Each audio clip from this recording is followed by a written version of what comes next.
Doom, doom, doom, doom, doom, doom, doom, doom, doom, doom, doom, doom. Do, do, do, do, do, do.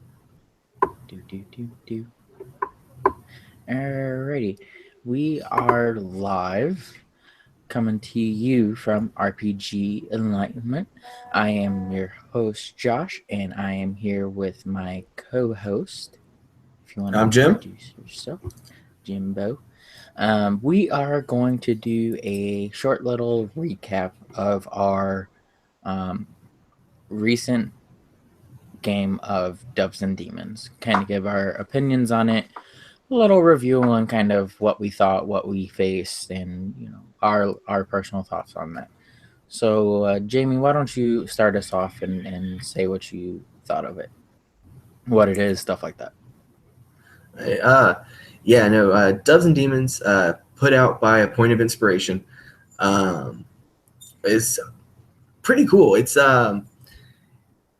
really more about storytelling and doing things as a group. There's a lot of well, we've only played one game, so I'm not sure if the game is specifically designed so that the players have a large influence on it. But in the game we played with was it Infinite Roleplay, um, uh, he did a great job with getting us really involved. So I'm not sure if that's how the system's intended for. But doing it that way was really fun. It was really cool to have a big influence on the story and the game itself. Um, we all made characters kind of together, so that I guess so that we would know each other, or just because like I had never played. I don't think Josh, you've ever played before, right? No, like literally, I got in on it maybe 5 minutes before you guys started, right? It was like, Yeah. you were like, hey, you want to play? And I was just like, oh no, I got some stuff I got to do. And then my wife cleared it, and I was like, oh, okay, I'm in. Yeah. So it was just like 5 minutes before you guys started. I think I was joining in. Right. So with Um, like that in mind, like I mean, it's really easy to just hop into. It's not like a lot of rules or anything. It's just a 2-page, 1 page. I think they call it a 1 page, but it's on 2 separate pages. Um, well, little. it's like one page front and back. So Oh, okay. So yeah, okay. Just little guidelines, rule set on you choose what kind of character you're going to play. You choose like what you're specialize in, some quirks for the group, things like that. And it's all kind of preset and predetermined. Makes it really easy, but it's open enough so that you can really give it your own kind of flair, um, which is really neat. It's really cool. I enjoy the openness. With having the guidelines, that helps you kind of figure out what direction you're going, and from there, you're able to add your own flavor to it, yeah, which I thought was really cool. and to just kind of add from that too, it's just like for those times where you don't plan on running a game, it's a really good thing to go to for those like really last minute. Some people are coming over and they want to go through an RPG type thing where you're like, okay, well, I'm gonna give you this, piece of paper. It has all these different things that you can choose from, from being edgy and being quote unquote like an anime character, or like your character where he was just sexy or non-human, stuff like that. There was like so many different um, kind of combinations that you can go through, um, which I thought was a little bit interesting, especially being so on the spot. It lays everything out really nicely. Um, so it's a very simple process. You at the most you only need 3d10, which is amazing because I mean I know personally, um, having seven, to 20 something dice all at the same time, can get a little taxing because it's just like, well, I don't know what I'm supposed to roll, or you have to memorize all the different things that you're gonna have to roll or end up doing at some point in time.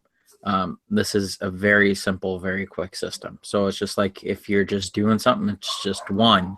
And based on, the things that you follow, which we'll get into a little bit, you can gain extra ones. So we'll probably just jump right into the next thing, where once you choose what you are, whether it be edgy, sexy, what was the other ones?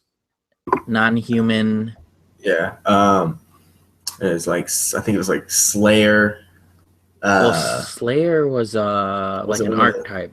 Okay. So yeah. Actually, do I have it on my phone? Yeah, I was gonna say I think I have it on my phone, but I don't want to. Well, how about this? While I'm looking this up, why don't you tell everybody kind of like who you played, like kind of what you picked. Okay, so as for me, I was a edgy artificer. The description for edgy was kind of like the cares of the world don't phase me. I'm essentially like an anime character, um, which I thought was a little interesting, so I went that route. And then when it came down to the archetypes, I was just like, okay, oh hey, I found it. I found it. All right, so I'll just read it from directly from the gloss. It's like your Brody filled with angst and self-loathing. Teenagers love you, and the darkness of the world doesn't mean much. You're an anime character. So that just is my style, which is what they call it in this one-page RPG. And then from there, you get to pick your role in the group.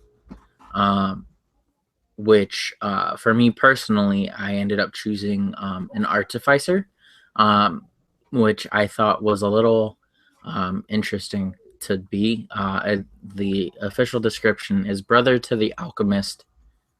You know how to create gadgets, weapons, armor, and other devices that bring hell to ruin. Which, I mean, come on, who doesn't necessarily want to know how to make armor? With that though, that kind of reminded me something that's very important about this game is that it's kind of a universal game. You can throw it into any kind of system, but the big point of it is that the world has ended. It's post-apocalyptic kind of thing. It's not you're trying to save the world. You're trying to get the world back. It's whatever has happened, the demons rose, the gods fell, whatever ended up happening has already happened. So you're dealing with the post effects of it. Yeah, you're essentially, have most of your story already done for you. I mean, once it's post-apocalyptic, I mean, you already have your setting. So you can already be like, okay, well, the world ended like this or like that, if you want to go into that type of lore, and then you can kind of elaborate on that as to the effects that the world ending, caused, so that was actually kind of cool because it just kind of gives you that general thing to kind of work off of. And I mean, they already give you, a quick little snapshot into the actual game itself. If you want to, read it, if you haven't pulled up, or the little beginning statement for the game. You want to read it, or you want me to? The beginning little thing for Doves and Demons. You want to read the little beginning of the game, or you want me to? Go ahead, because I'm having trouble finding it for some reason. I don't know if look in the chat between me and you. It's up there. Oh, okay. Yeah. Okay. So it reads: you are members of an organization that fights against the endless plague of monsters. Every night, a new apocalypse is unleashed on the world, and demons, ghouls, devils, fallen angels, and other twisted creatures boil up from hell. After centuries of fighting, most civilizations have fallen. Few havens are left. It is up to you to choose how you fight, emulate the sacred dove, and wield the fragmented knowledge of divine miracles, or become the demon and tear your enemies apart. Whatever you choose, or whatever your choice, seek out Old Hunter Bruin for your next mission. So, I mean, it already gives you your starting little bit, so that way you can go from that little bit into, you know, the countless different things that you can do for this. I don't necessarily know how I would rate this to be like a campaign, you know, multi shot. For me personally, I feel like this is like a hit it and quit it type RPG for those last minute days and one shots more than a campaign. I mean, obviously, if you put enough work into it, you can make anything into a campaign. But definitely, this has the workings, in my opinion, of being more of a one shot. What do you think? No, I definitely agree. I think probably the big thing with it is that, you know, it is post-apocalyptic, and because of that, it's, you know, this is the last ditch effort. I think that kind of plays into, at least for me, why it probably is best just at being a one shot. I think with some kind of tweaking, personally, I don't know what could be done, but I think with something either being added or slightly modified, you might be able to make it into like a really good setting for a campaign. Maybe adding something where, you know, it's pre-apocalyptic leading up to the post, and then trying to overcome whatever has happened. Or in the apocalypse itself, you know, that's where you start, is as everything is blowing up in your face and you're trying to survive that and then overcome it. I think that'd be kind of interesting. Maybe as like a 1 to 3 sessions might work, Like depending on campaign. Yeah, depending on who's running it, how they run it, things like that. How they set up everything. Yeah, no, it's. I definitely think that it is best as a one shot, though, and like you said, it is kind of that. You know, you can just show up and give this sheet to your players, and it's more or less self explanatory. You'll be able to go over anything with them, and it's pretty easy to learn. My first time playing, your first time playing, and we picked it up within a few minutes. Yeah, so I think really quick. Yeah, so I think that was really. I think this is a really good. Probably any of the ones from Point of Inspiration are really good for new players, new to RPGs. Just because they are so. They have one now called Blood and Wine or something like that. Yeah, they've got that one. I've got another one, and I can't. I think it's because I can't ever pronounce the name.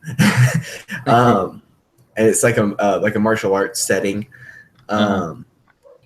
So, and that one I really wanted to play in, but we just couldn't get enough people interested, or at least not enough people showed interest at that point in time. So we ended up having to postpone it. But no, that I think Dozen Demons is pretty cool. Let's see. To go over some of the other things though, like what were you? You were edgy? Yeah, I was an edgy artificer.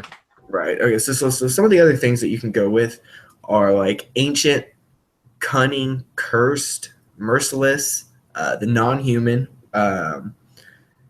pure, sexy, which was what I was. I made blood and guts look good, and then weird. And those are, you know, your style. That's the first step for creating character. You're kind of just getting that. I guess personality is probably the best way to put that. You're getting there the way they are. and maybe how they interact with others in the world around them.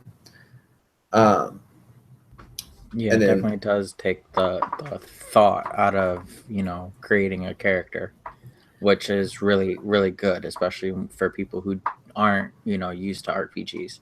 It makes right, things very simple and plain for them to right. get into. Well, like, because like I was saying earlier, they're kind of like they give you, the style of your character, how they act and how they kind of interact. But like mine was sexy. So let me go over real quick and tell y'all the exact definition of sexy, which is you somehow make the apocalyptic monster hunter look work for you.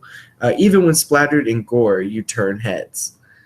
Um, so I was playing a character named Sarah. Um, and yes, I was playing a girl. It is okay for a guy to play a girl. Um, but so she had this style to her. And it was really more just the fact that I kind of flavored it for my character, that she was just a very attractive female uh, that just kind of how it said, just there's this unnatural kind of way that even splattered in blood, that she just had this sex appeal to her, and she used that to her advantage. She always would, use that as an asset, more so than it just being blood or guts that are covering her. An asset. Yeah, yeah. She definitely tried that as she was going to try and remove Josh's character's brain. But yeah, later on I'll put a link to the Infinite Roleplay. Yeah, definitely go check it out, y'all. Doves and Demons that me and him played in. I'll put it down in the description below, so that way anybody can go back and watch it for anyone who wants to see how he tried to take out my brains. And so yes. watch someone's nuts get blown up. Just saying.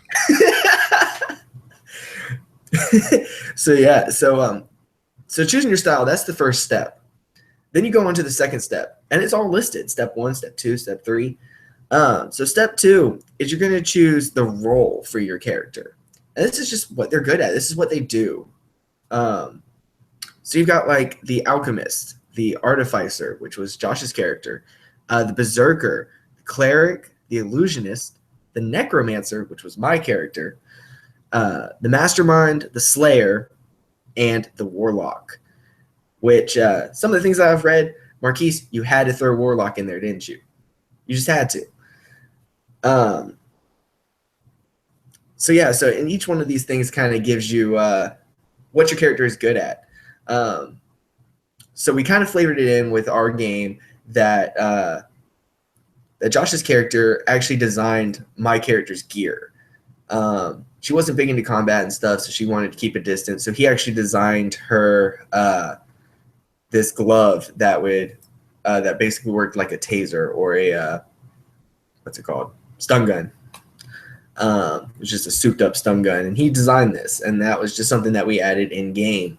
But like mine was more of being a necromancer. Mine was more of the knowledge based of, I know how to bring the dead back to life. I didn't do it in game, but it was something that added flavor to my character, and then it also influenced the game later on whenever we faced our big bad. So you can do different things. Kind of going back to these are just kind of guidelines. These are just a general overview, and then you can flavor it how you want. Yeah, I mean, I'll say this again. Like, this is very simple to get accustomed to.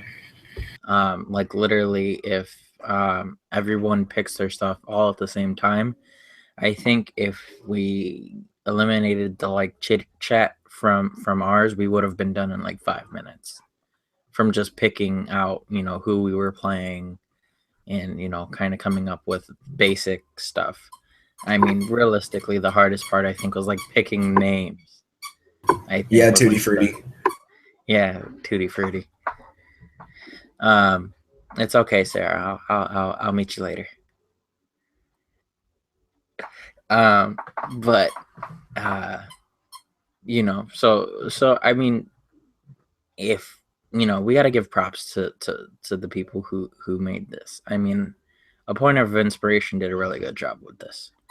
Um, being this being both mine and Jim's first time, just to be able to pick it up like that is something that you can't necessarily say about a lot of RPGs. A lot of RPGs take at least an hour or two of reading material in order to get accustomed to and figure out how to make a character and stuff like that. And then referring back to it later when you forgot something. Yeah, I mean, like I think the player's handbook for D&D is like close to 400 pages of stuff that 95% of people won't even memorize, and the other 5% really have a whole lot of time on their hands to sit there and read and memorize it. But for the working man, it's always good to have something to go back to. But with this, it's only one page, so it's very simple. Even if you had a question, realistically, it just comes down to cool factor. If it's cool for the story and it makes sense in the story, then your DM really shouldn't have an issue with it because it keeps the story moving and it just adds that, awesome little moment. Like in our Doves and Demons game, he's just like, there is no HP. If it's cool for the story for you to die, then just say that you die and just explain it in an epic way. So that way it keeps the story going. It definitely does involve trust because you're going to have the one guy who doesn't want to die and wants to be the last man standing, and he's just like, no, I don't go down. I don't go down. And that doesn't work for this. It's on an honor system, which is really cool if you can get a good enough group of people to sit around and be like, well, I want to do this, and this, and run up the creature's leg and do Starship Troopers, where he goes and shoots the crap out of the bug, to throw a grenade in it. Well, the grenade blows up in his hand and kills the bug, but it also blows him up. I mean, it adds that sense of cool factor without going, a grenade is 1d12 and I have 15, hit points or whatever. So it definitely adds that sense of cool, which is awesome. Yeah, something else that's kind of different about this game is their rolling system. Personally, it reminds me of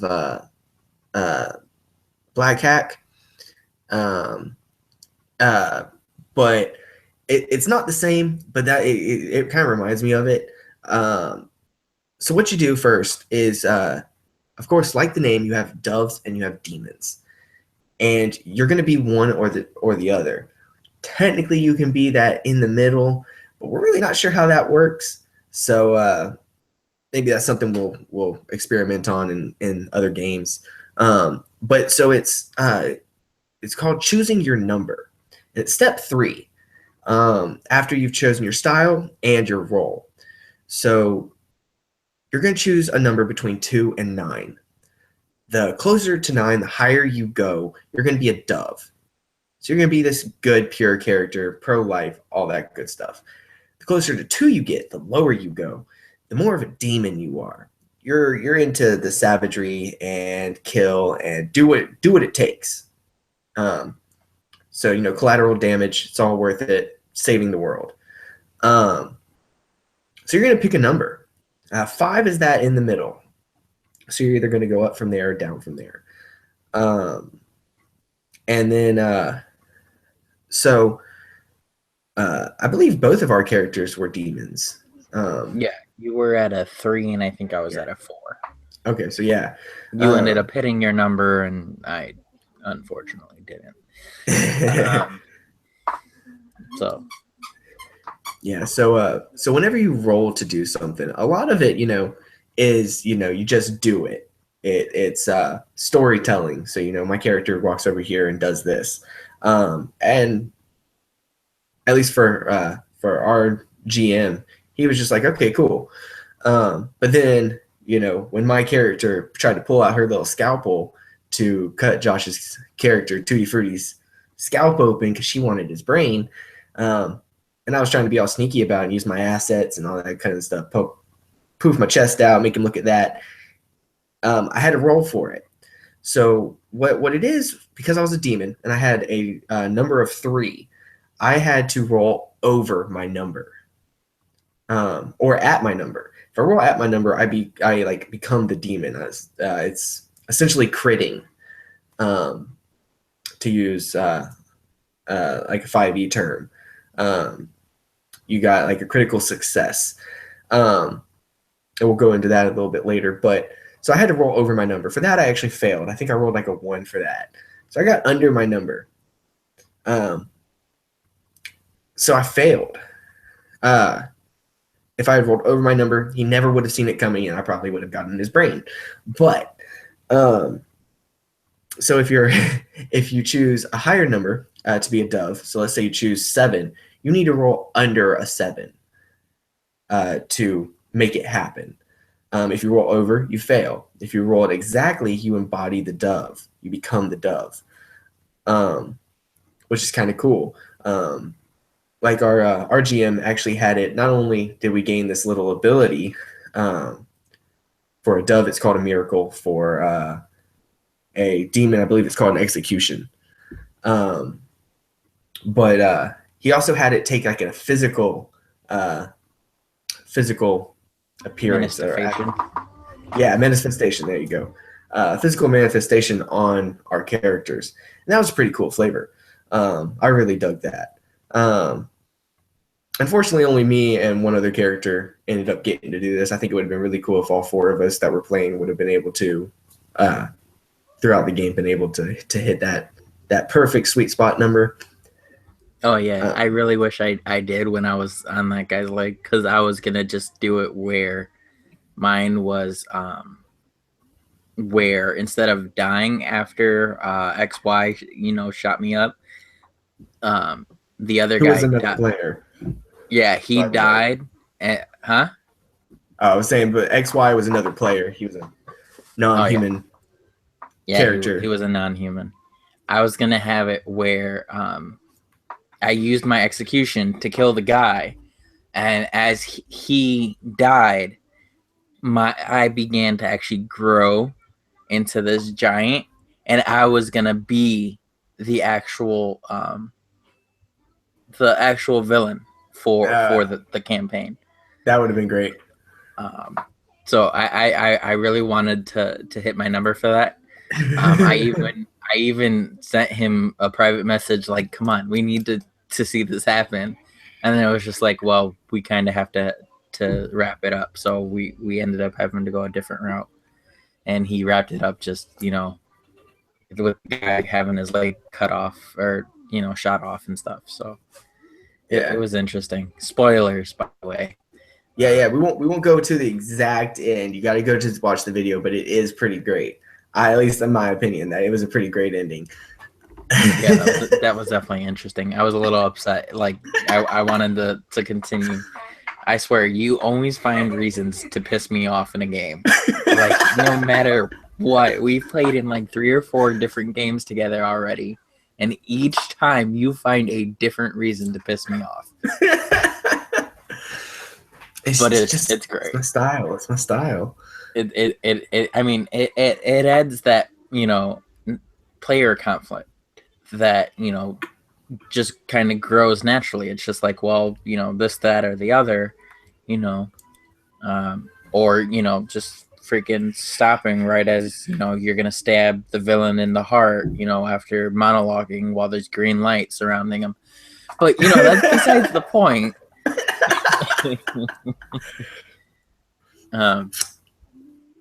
Yeah, so we'll try to bring this back instead of talking about all the other stuff that we've reel it back in. Yeah, we'll try to do that. But all in all, it was a pretty decent game.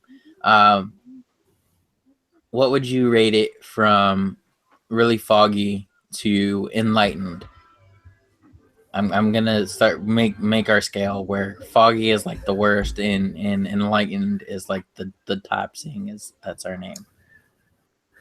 I don't know. We might have to come up with the middle tiers and stuff. I would definitely say that there's a little bit personally. This is just my personal opinion. There's no offense to a point of inspiration at all. Y'all made a great game.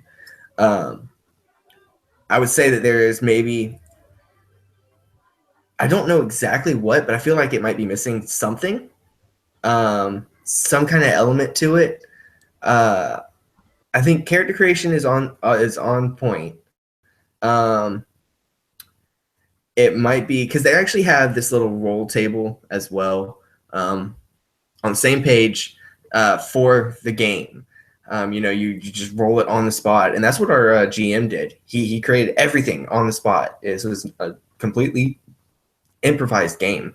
Um, Keep that in mind whenever y'all are watching, if you go and watch, which you totally should. So maybe something along those lines. Maybe some other elements to add, some more flavor. I mean, of course, you can always add it yourself, but I really think that there might be something that it's missing. Just because and I can't really explain. I can't put my finger quite on it. Maybe once I play a little bit more, my opinion might change. So I wouldn't say it's enlightened, but it's close to it. Like I said, we might have to figure out those middle tiers in between foggy and enlightened. Definitely not foggy. It's up there, closer to enlightened though. Yeah, I'll have to agree with you on that. I mean, I haven't played a whole lot of like different RPGs, so I'm kind of coming at this with more of a fresher eye than he is, because he's had this running in his blood for quite some time. But I mean, spot games, it makes everything simple, but there's definitely some little tweaking that either they have to make it a little bit more, I don't know, maybe some more story options, maybe, but realistically, all in all, it's an awesome product, especially for being just one page and being able to run 3-4 hour session just on one page alone. That's actually kind of awesome, to have that versatility. So I'll agree with you. It's definitely not foggy. It's definitely where you can understand it. You know, it's very beginner friendly. Um, I'd probably say, I guess, yeah, we'll have to come out with the beginning tiers. Probably an 8 or 9 on the enlightened scale. I'll probably say. Um, as far as beginner use, I'll probably put it at like a 10. Just Definitely. because of the fact that it's so simple. It brings role play down to its bare essentials of what makes an RPG an RPG, and A Point of Inspiration did a really awesome job with that. Um, uh, for role play, for people who are madly in love role play, this will hit your sweet spot.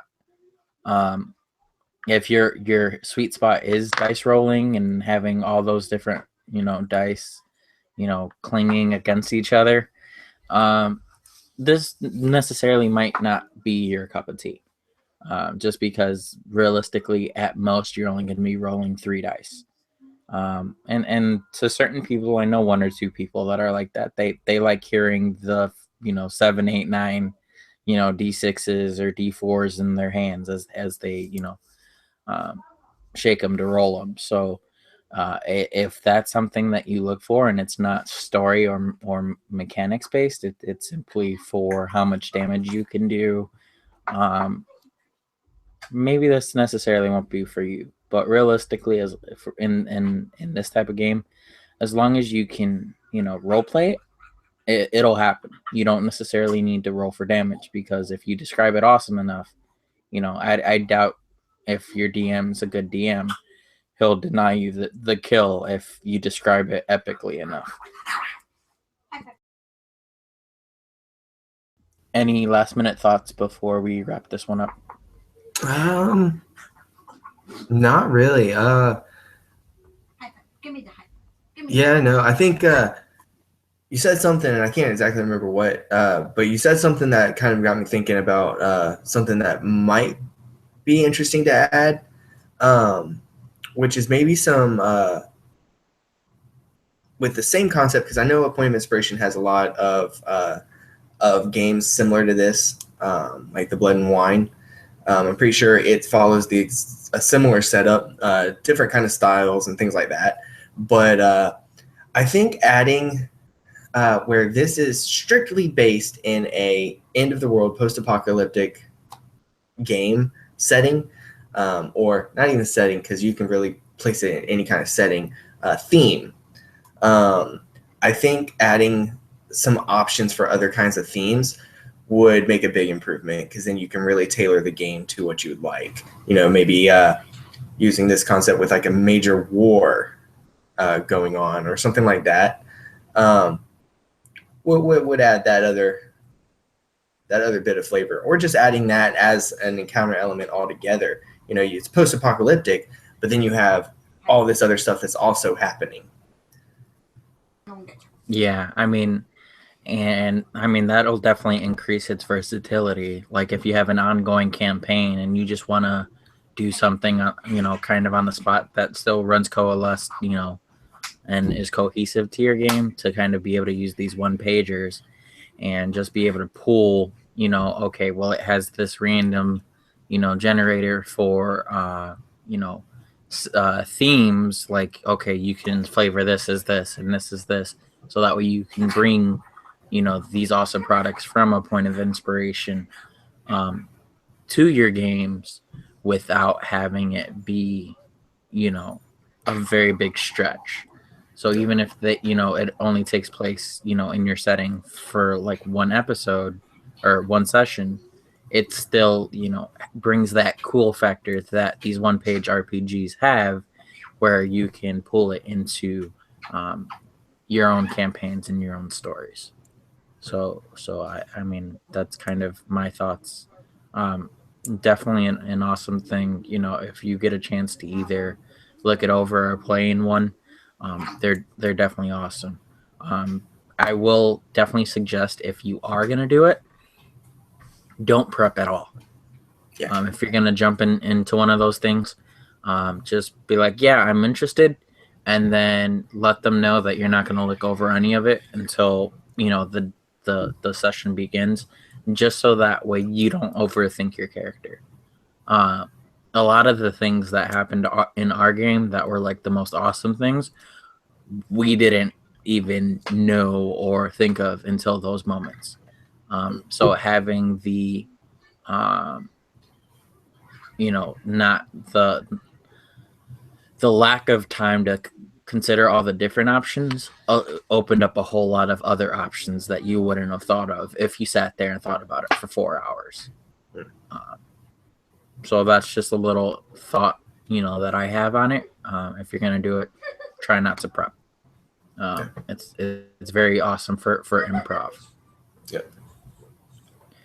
But on that note, unless you have any other little snippets that you want to put out there for this Dove and Demons review, we'll kind of wrap up.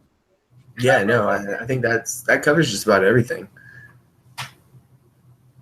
Awesome. So if you want to do your little outro, and then I'll wrap up.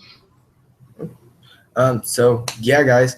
Once again, I'm Jim over here at RPG Enlightenment, and huge shout out to Point of Inspiration for producing great content, great games for experienced and beginner players.